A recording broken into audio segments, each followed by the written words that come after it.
I'm Ksenia Chmuzina. I'm the director of the Institute of Advanced Studies, and it's my pleasure to welcome you, people online as well as people in the International House. We run this in a hybrid form, to the seminar by one of our residential fellows, Dr. Ben Robinson, who has been with us for a couple of weeks now, and it's fantastic that Ben is giving this talk today.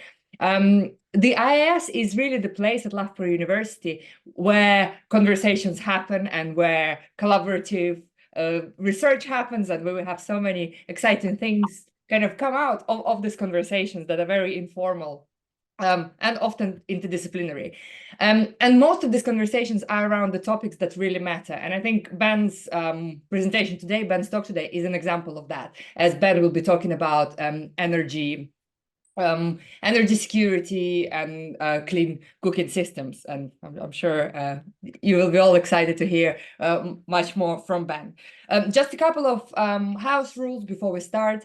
The seminar is recorded and there will be Q&A session afterwards. However, we are not recording Q&A, so it's just the talk. And if you have any questions, please post them in the Q&A section on Zoom for those of you who are online, and Kieran and Connor and Laura will be taking questions for those of you in the International House.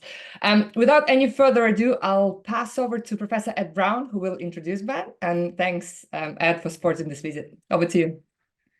Thank you very much, Ksenia, and it's fantastic to be here for Ben's talk, which I'm really looking forward to, although a couple of apologies to begin with. Firstly, I am going to have to leave before the end, so that's an apology to Ben and to everyone else for disrupting when I walk across. I'm right at the wrong end of the room for that.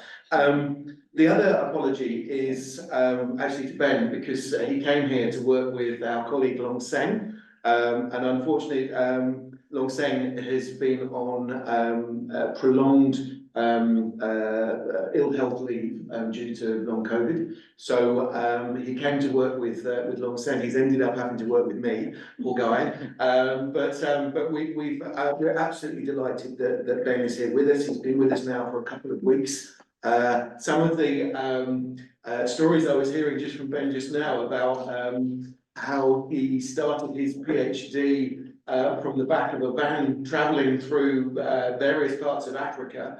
And I think it's a good place to kind of begin with that. We're delighted to have Ben with us. Ben has been working in the area of humanitarian institutional cooking, but also much more broadly in the humanitarian context in a whole number of really innovative approaches to energy issues. It's been delightful to have the opportunity to speak in depth with Ben over his experiences, the areas that we can work on together, and also actually the fact that he's coincided with when we're writing a major report for the African Union, which Ben is taking a really big part in alongside us and the rest of the team. So I think that's been a kind of surprise in a way. It only happened in the last couple of months before Ben joined us, but actually that's been something we've really been able to get our teeth into. So I will bore you no longer and hand over to Ben to go into what I know is going to be a really fascinating talk. So Ben, over to you, and welcome. Thank you for your kind words. Yeah, we've done a little bit of a pivot with this piece of work. I was going to be working with Long Seng on this topic area, but we have pivoted a little bit to the African Union work. And so this presentation, or this talk, is, I guess, less about solutioning to this problem and more about framing and understanding what are sort of the key building blocks to move this area of research forward. So yeah, I think 3 thank yous before I begin. First, to IIS, thank you very much for inviting me and having me here for the month. It's been really great to work with Ed and the team. Secondly, I guess to Ed, yourself and the rest of the mix of people here, it's been a real privilege to work with you, and it's very cool to work with a team sort of at the top of their game and at the top of our sector, which is great. And finally, thank you to everyone else here that I'm going to subject to 45 minutes of my voice. I really appreciate you taking time out of your days. And on the talking note, I haven't given a talk like this in quite a long time, so please bear with me. I will definitely lose my way. I will definitely stutter. Don't worry, I will catch up with myself eventually. So when it comes to talks like this, I'm sort of always, I think there are a few things that set them out, the ones that are interesting from the ones where I reach for my phone after 20 minutes.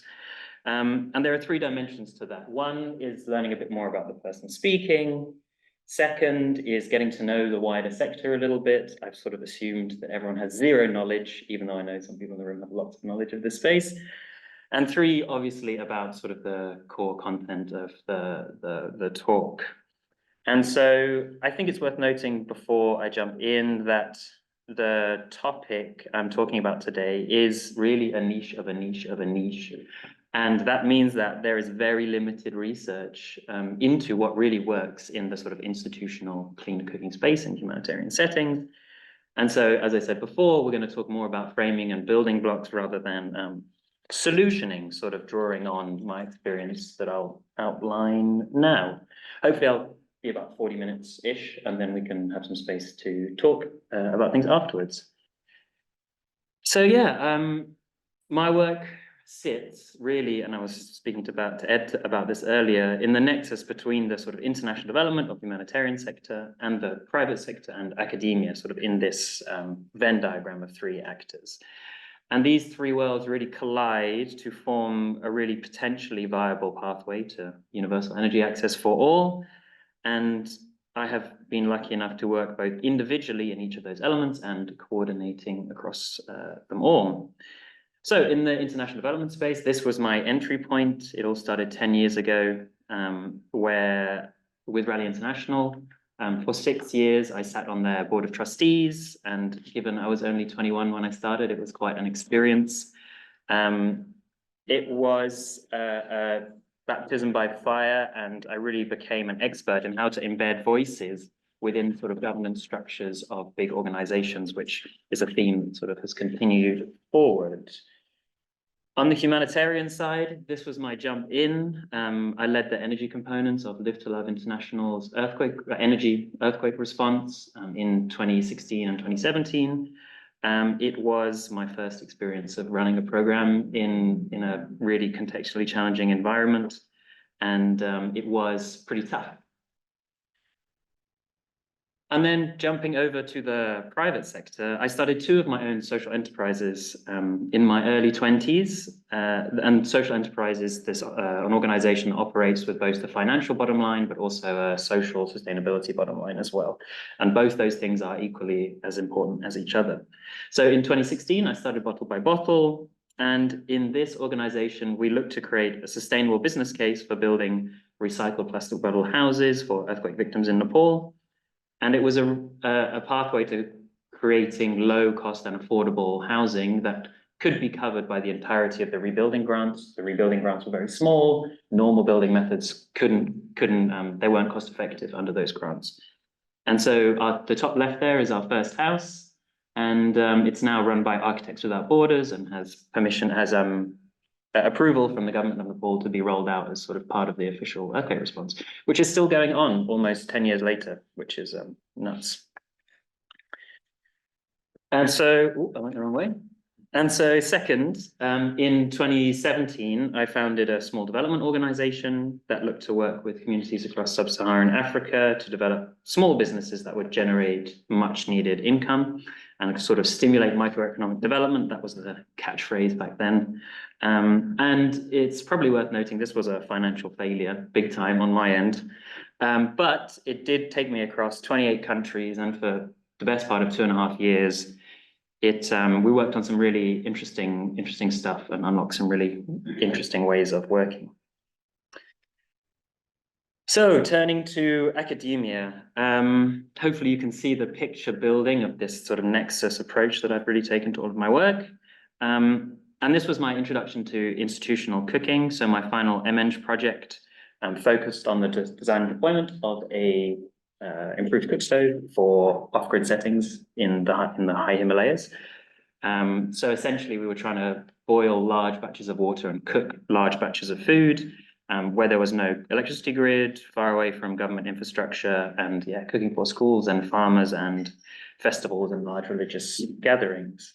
What was really nice is that we actually won quite a chunk of money from EPSRC to roll out a pilot. And I spent quite a lot of time in Nepal after my MEng rolling that out. And so this is one of our technicians building our super low cost institutional improved food stove.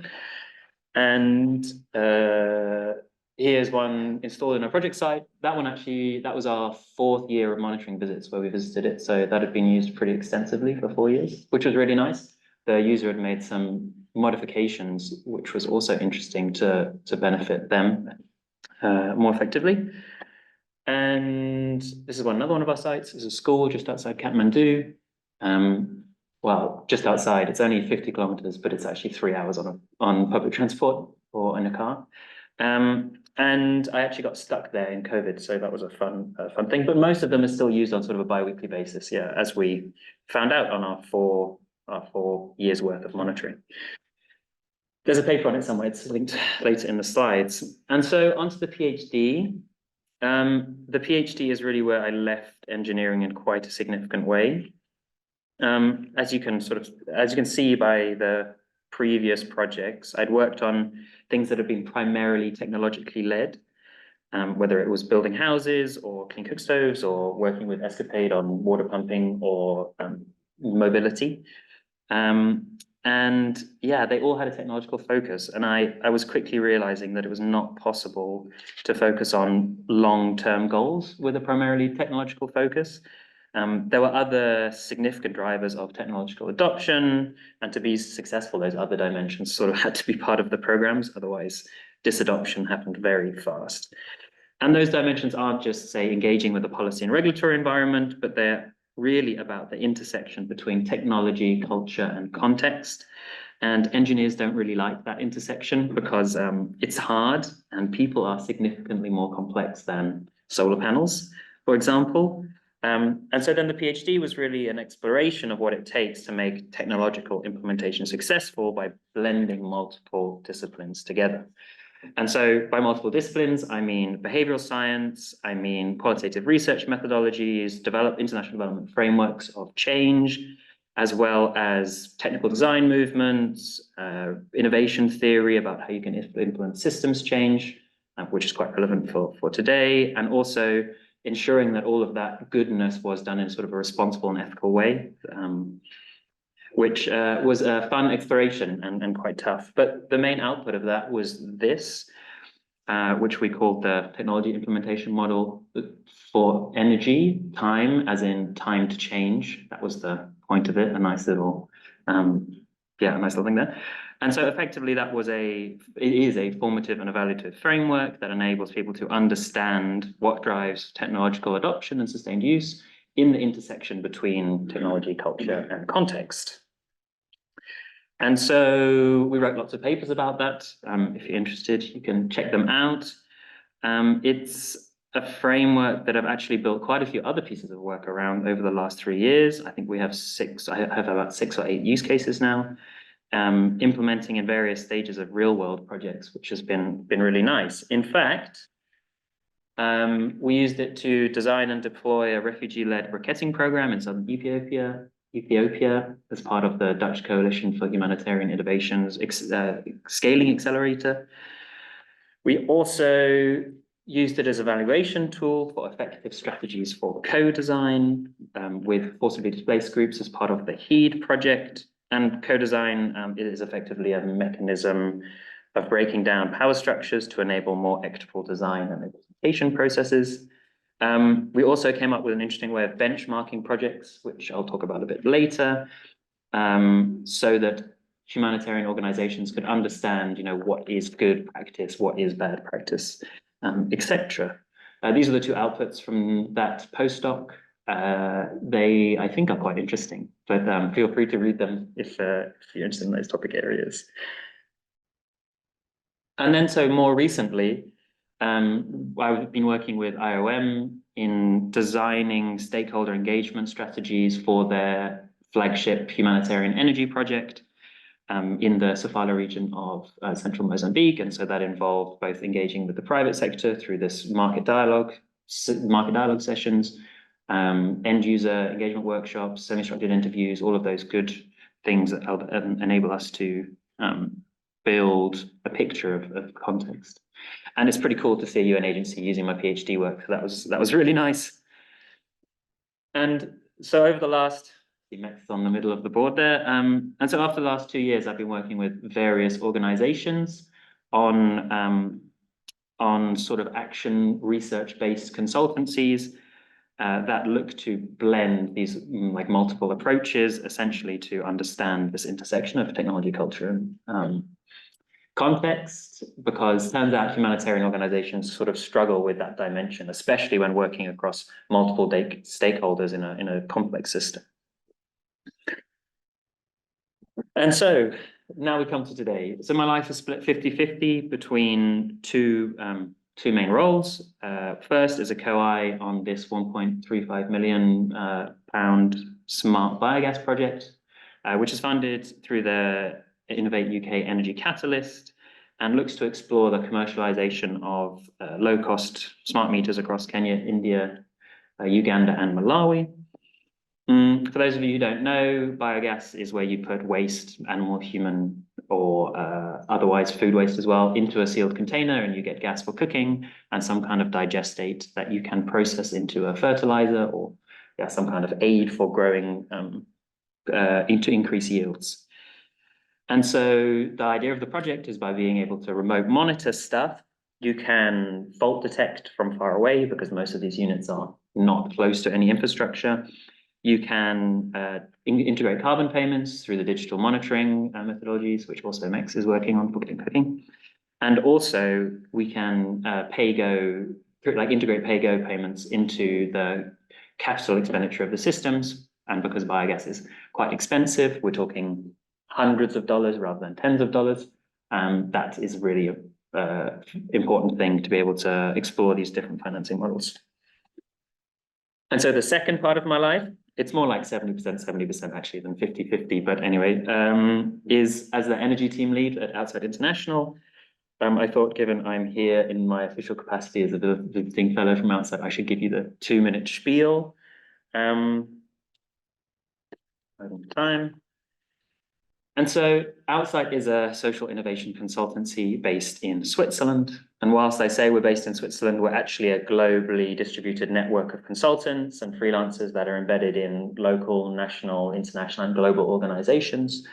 And we work essentially on complex and sticky problems across three areas. First, drones for development, so flying around health supplies and blood normally in places that don't have good road infrastructure. Second, around digital health, understanding how digital health innovations go from ideas to implementable and scalable projects within the humanitarian space. And then there's the energy work, which is centered around many things, but primarily we have this sort of programmatic, strategic and policy focus, and have I would say, a mantra, which is, we believe that all humanitarian energy projects should be led by the voice of the people who are living in those settings. And so we look to both employ people from forced displacement backgrounds, as well as working really closely with them. And we have people embedded in refugee camps all over the world. Currently, our sort of roster of experts is around 20 people. It's actually got a bit bigger since this slide was put together. 20 people from 15 countries, and that enables us to be really interesting and dynamic and pivot depending on what their sort of needs are.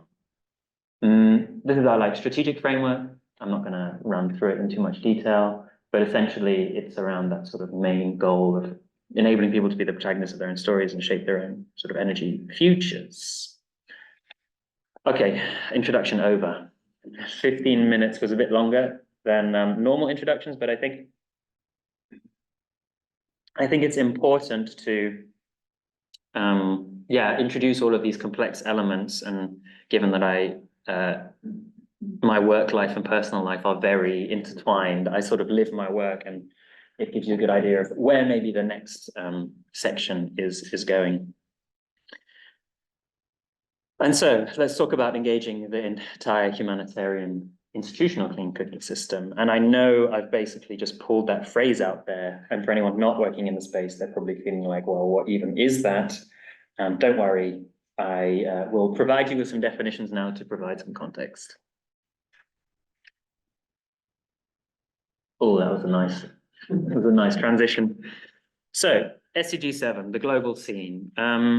As we all know, the United Nations Sustainable Development Goals set the global pathway to transitioning the world to hopefully a kinder and more aware, or have into its next evolutionary phase, which is more kind and aware. And so within this context, SDG 7, Sustainable Energy for All, means a number of things. It means stage 1, everyone has access to some kind of modern and reliable energy source. Stage 2, everyone has access to some kind of modern, reliable, and sustainable energy source, which is carbon net neutral by 2050. And essentially what that means is all energy used for cooking, cooling, lighting, heating, and transport is produced by some form of carbon neutral renewable energy, be that, say, electricity or biogas or hydrogen or bio-LPG or bioethanol, whatever that pathway may be. And so cooking is really high up on the list of priorities when it comes to universal energy access. And that is because around 2.3 billion people cook on unhealthy and polluting fuels. And I'm not talking about cooking on electric hobs powered by fossil fuel powered electric generation. I mean, people who cook on firewood and biomass that has significant health impacts and other impacts that affects livelihoods and many other dimensions. And additionally, disproportionately affects women and children. And so currently the numbers are 1.2 billion people across Asia don't have access and 990 million across sub-Saharan Africa. And unfortunately, Asia's done really great in halving its number with access to non-clean cooking. But in Sub-Saharan Africa, that number has been rising, which means that to achieve SDG 7, we really need to think about what it means to meaningfully engage hundreds of thousands of people in clean cooking programs on a daily basis. In fact, something like 3 out of 5 people living in Sub-Saharan Africa cook on wood, charcoal, and dried animal, which negatively impacts their livelihoods. And so it's a real significant challenge, but not only is it significant, and I guess this is why it's so difficult, is that it's a complex challenge. And complex because cooking is culture, and culture is difficult to change, and culture isn't changed by technologies, but changing culture. And so clean cooking, what do we mean by clean cooking? Given who's sitting in the room, this could be a contentious definition, which is why I borrowed from the IEA clean cooking vision. And essentially in humanitarian settings, what we mean by clean cooking is improved biomass cook stoves as a sort of stepping stone, and then everything that sits below that. And I think hopefully that's not too contentious. People are nodding. But generally, we mean that the traditional in that slide is sort of in the wrong place, really. But clean cooking encompasses both improved cook stoves and LPG, natural gas, sort of electric cooking, biogas, and ethanol. So we all know that cooking doesn't only happen in the household and in the kitchen, right? So it happens across multiple scales. And yes, it does happen primarily at the household scale, but it also happens at schools and prisons and religious centers, community centers, and many places of large gathering. And all these count as institutional cooking. There is, in addition, cooking for enterprise, which can be included in or outside, depending on your definition, which includes people who are cooking or processing food to make money. So farmers, hotels, restaurants, etc. And so the really interesting thing and the really unexplored element of this is that the drivers of adoption and sustained use at this scale are completely different to what drives adoption at the household scale. And so obviously what drives me to buy a kettle to boil water, is not the same as what drives a university kitchen to invest in the same sort of technology, right? And unfortunately, the reason why institutional clean cooking space remains largely under the radar is that these scales of cooking are approached with the same, are tried to be solutioned, if you will, with the same approaches as the household, or strategies as the household scale. And that obviously doesn't work. And so there are actually not very many examples outside of the MEX program who works on institutional clean cooking of successful projects or programs, and there are even less within the humanitarian settings. So humanitarian settings, what do we mean by that?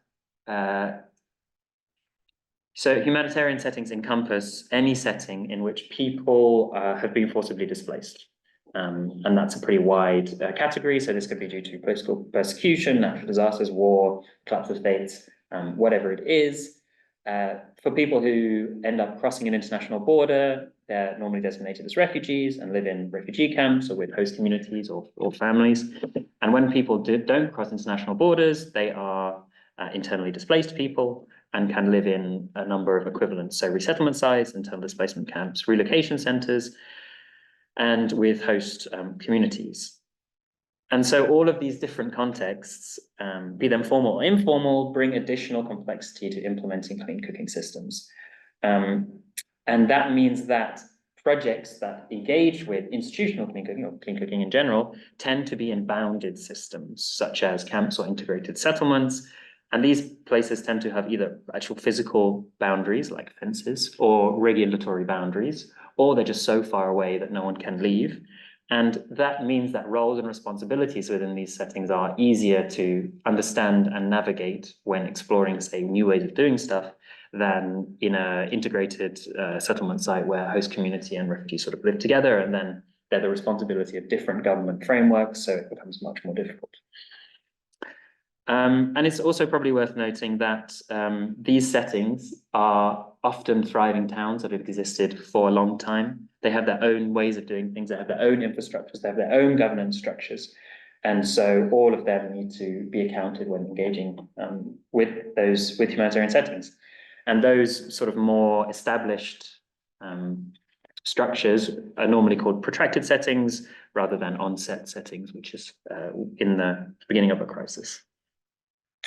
And so in terms of quantifying the challenge across humanitarian settings, there are now 114 million people who have been forcibly displaced. You can see that's basically doubled in the last 10 years. The vast majority of these people have been displaced to countries who additionally have significant challenges around clean cooking. And so those challenges compound with each other. Just for reference, there are about 44 million people who have been forcibly displaced on the African continent.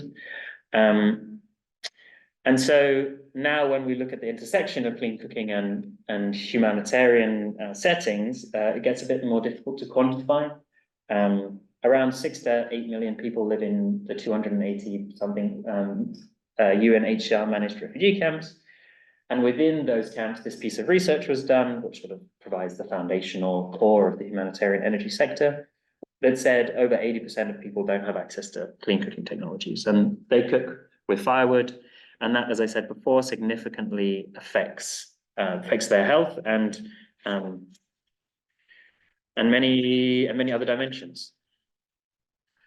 So in terms of institutional cooking, that number doesn't exist.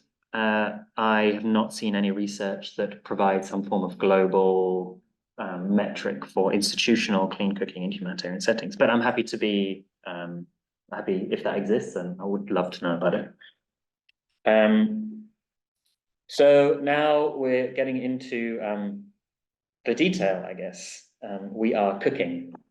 That was a pun. No, there was a few smiles, I guess. And hopefully you're beginning to appreciate the complexity of this landscape, and possibly why I haven't just jumped straight into solutioning, but look to set the scene. Someone want to come in? And so to make things a little bit more difficult, this all sits within a policy and regulatory environment, which is based upon national political agendas, which means that there's often very little political support for these kind of projects. I mean, you just see it in the UK with the current government's stance on refugee policy. So yeah, so in fact, when we're talking about clean cooking in humanitarian settings, I think there are only 2 countries, Jordan and Uganda, who have direct reference to clean cooking for forcibly displaced groups within their policy framework. And I think it's only 2, but I could be wrong. So I'm not sure. I think it's 2. So for everyone thinking, okay, that's lots of complexity, what happens next? That's not really a very easy question to answer, because linear problem solution narratives don't really capture the complexity of humanitarian environments. For example, you see like clean cooking in humanitarian settings is not as easy as just implementing like clean cook stoves. And so it's both easier and also more difficult to think about these problems as a complex weave of sociocultural, financial, and environmental contextual factors that blend with this national policy and regulatory environment. But also there's like these additional layers of complexity brought by the humanitarian system itself engaging with that space. And so this is where the systems thinking or the complex systems thinking approach comes in. And in that, a meaningful way to engage with these problems is to accept that you're going to have to work across multiple sectors with multiple response clusters, with multiple assumptions, organizations, their expectations, and also indeed technologies to build an entire ecosystem or suite of projects that satisfies all of these complex relationships. The systems map on the screen is actually from, is that my phone alarm? No, very cool. The systems map on the screen is from the MIT Humanitarian Supply Chain Lab, who we've done a bit of work with at Outside. And it's on, we didn't do this piece of work, and it's on considering adequate responses to COVID-19. So you can see the complexity of even conceptualizing what a response or what a suite of solutions might look like. And so then the question then becomes, how can we build connections between people within this complex system so that in the end, some form of clean cooking pathways emerge? Not how do we solve this problem, but what are the building blocks we need to identify those key elements of the system so that we can influence, shift, change, and strengthen whatever dimensions we need to. There's really I can't stress enough how there's a real difference between thinking about problems and solutions and thinking about complex needs and ecosystems or implementation systems that respond to that need.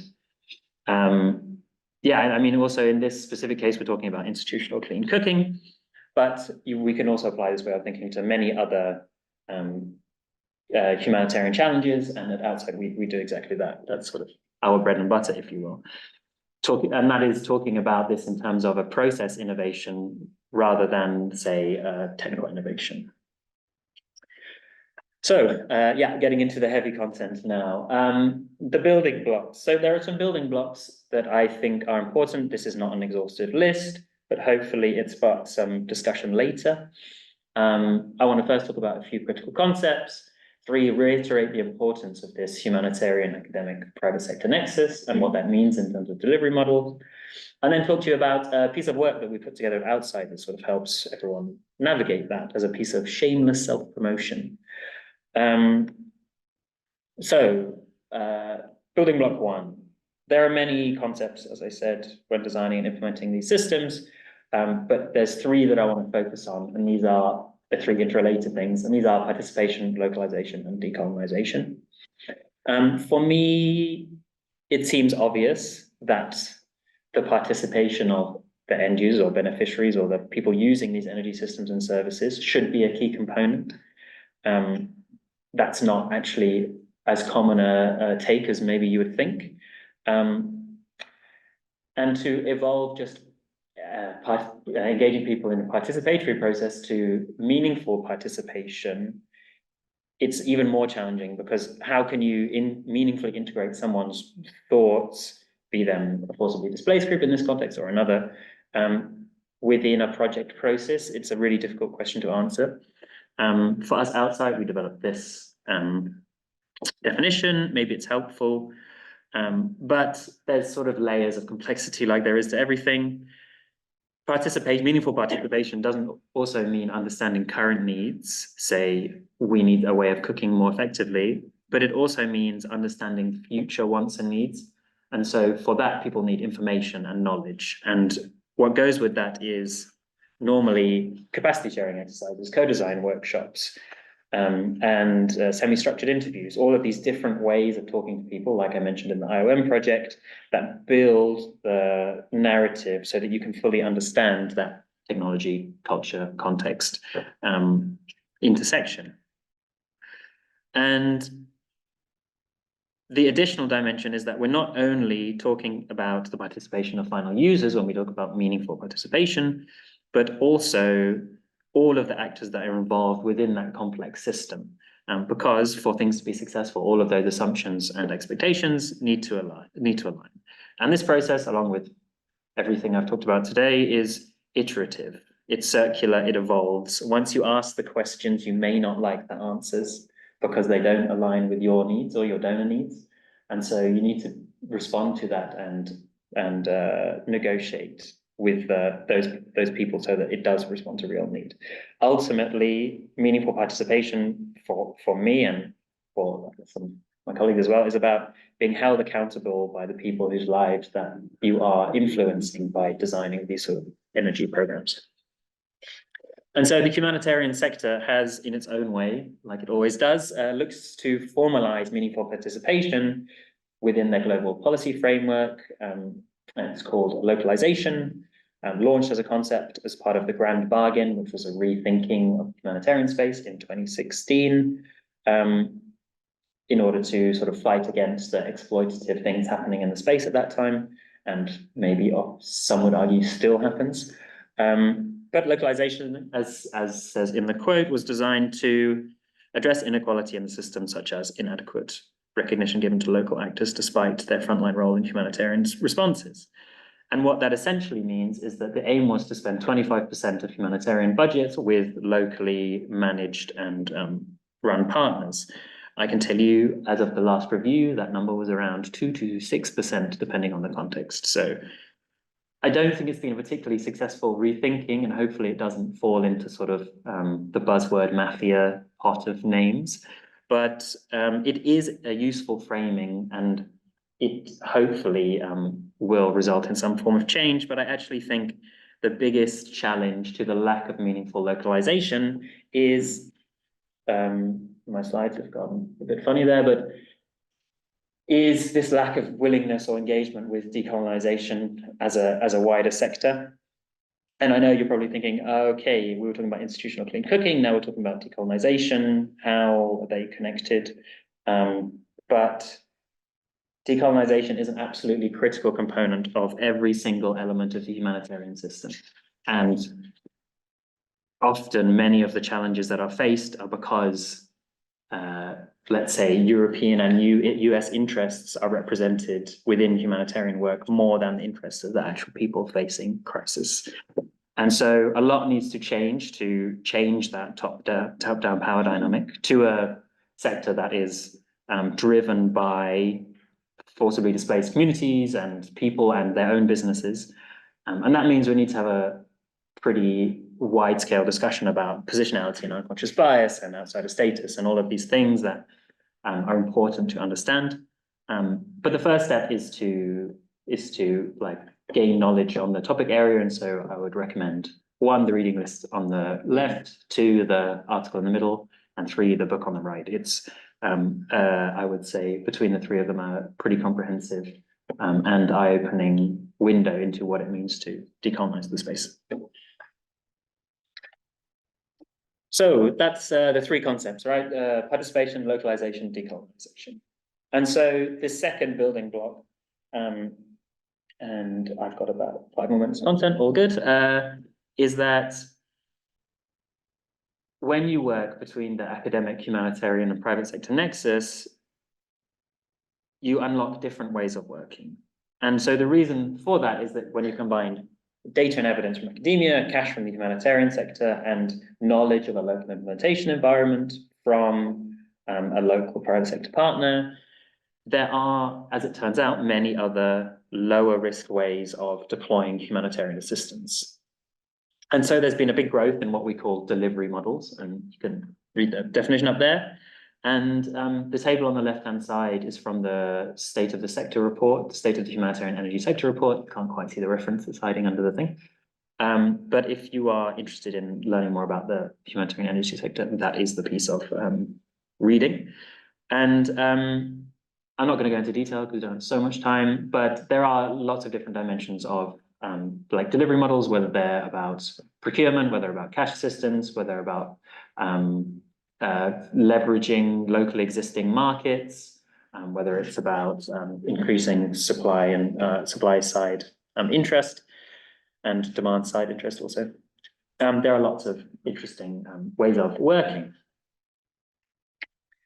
And so the third building block, again, as I said earlier, is a shameless piece of self-promotion, is a piece of work we put together at Outside that was based upon my first postdoc at Coventry and funded by the NAccess Foundation.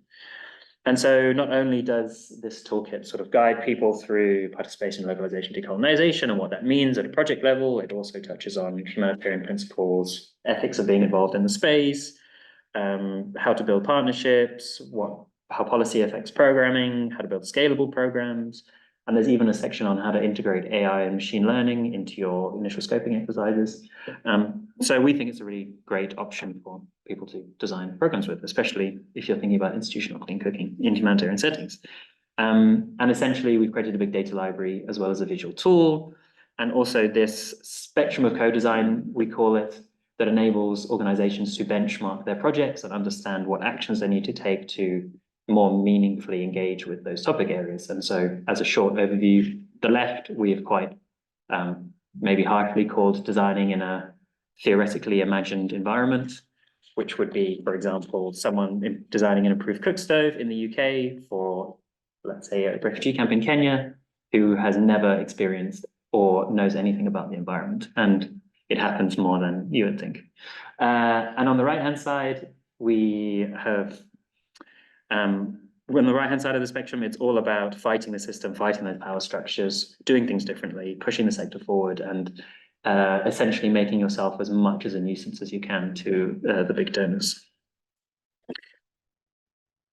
So we made it in the last 5 minutes to some potential pathways to engaging the clean cooking ecosystem. And so hopefully you understand now why I've not gone straight into solutions, but sort of look to define the problem a bit more and provide some building blocks. But as I'd said also at the beginning, we sort of had to pivot the work we were doing over the last month, and so we focused on something else. So everything that comes after this is a bit more theoretical, based upon what I've seen work in the space and also what I'm working on in some of the other projects. So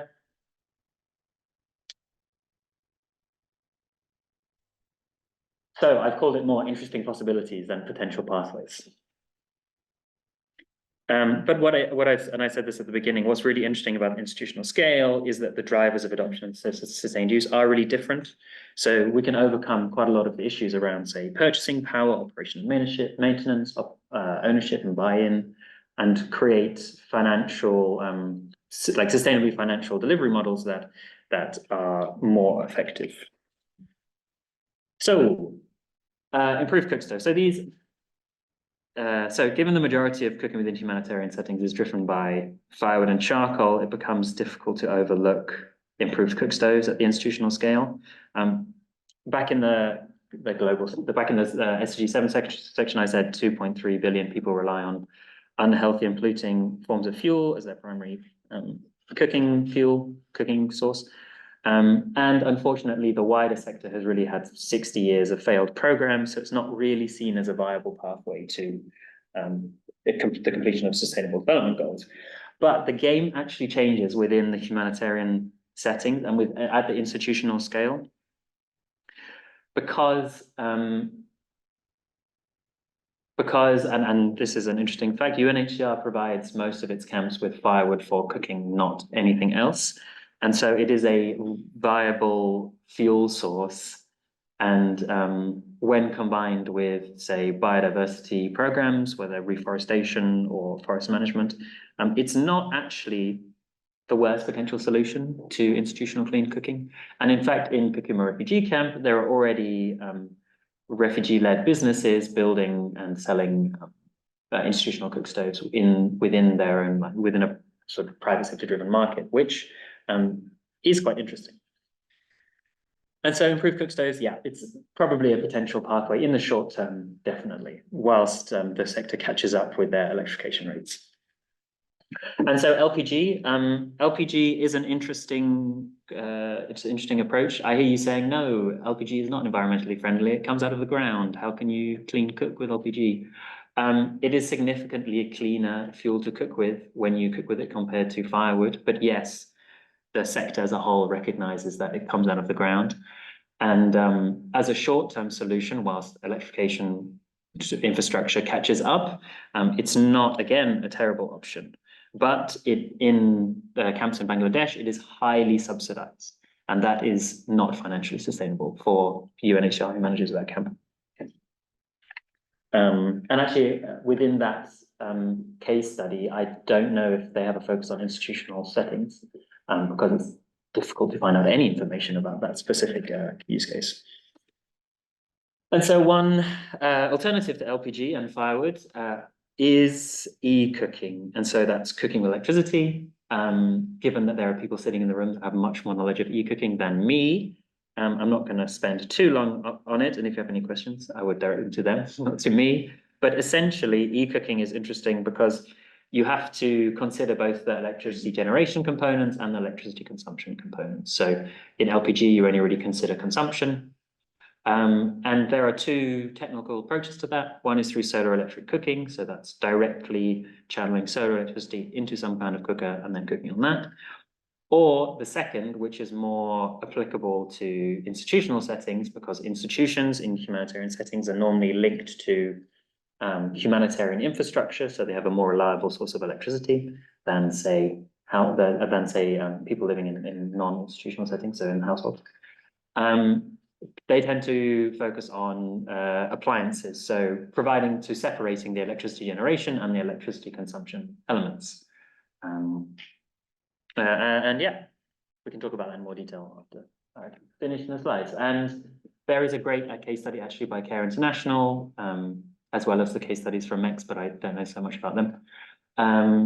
In Uganda, where they have leveraged this solar electric cooking to build community kitchens around the camps, which seems to be working fairly effectively.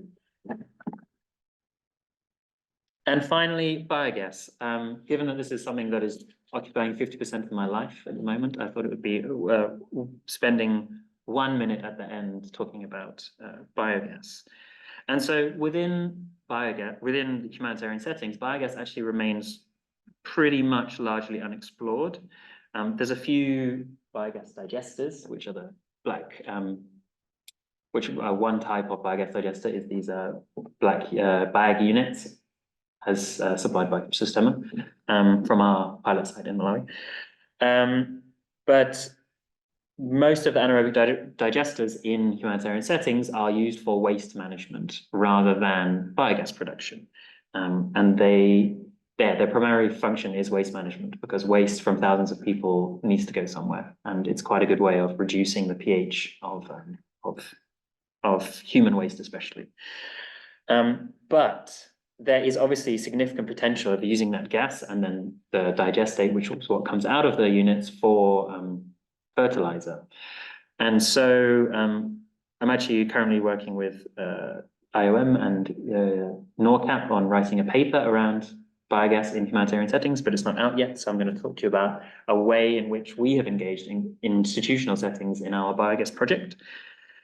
And so we have developed a model that has leaned on another delivery model in humanitarian settings that looks to deploy solar mini grids, where they have an anchor client paying the main component of the operation and maintenance costs, sort of in this energy as a service model. And so within this context, it means that we have we've directly piped gas to 1 or 2 restaurants who then pay the operation costs. We sell fertilizer to farmers, and then we give gas for free through a backpack system to around 15 to 20 households. And the financial viability of that we're working on at the moment, because we're working with a private sector partner who is operating and managing this, and they have to obviously employ someone to do that operation and maintenance. But it's quite a nice model because biogas traditionally has not been that successful at the household level because it's quite time intensive to manage the units. And so this is made possible by our smart meter, which enables us to say, put the restaurants on a pay-go mechanism based upon the volume of gas that they use. Enables us to even take the capital expenditure of the units spread over a longer time using kind of debt financing and then paying it back through our meter, as well as remote monitoring and integrating carbon payments to lower the cost for everyone. And so, yeah, this pilot's being launched next month, so maybe keep an eye out. There'll be some cool things published recently. But I think the key point is this model would not be possible with a smaller unit. The institutional scale, like we need that to make this work. So the institutional element has really changed the dynamic of how we're able to deploy that technology, which is nice.